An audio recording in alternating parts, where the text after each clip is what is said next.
Okay, this is a TC hardware lock.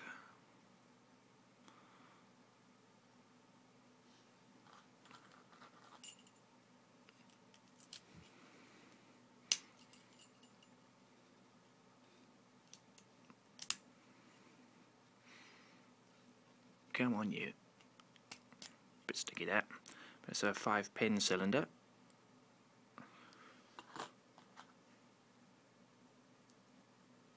I will be trying this with the s-rake.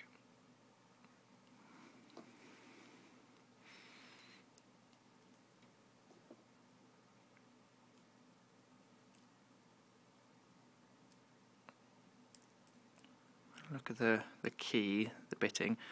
The furthest pin shouldn't need much doing to it, and the rest are all fairly similar height.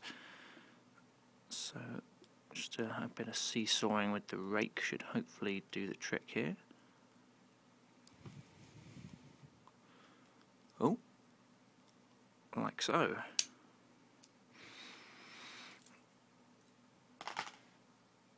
There you go.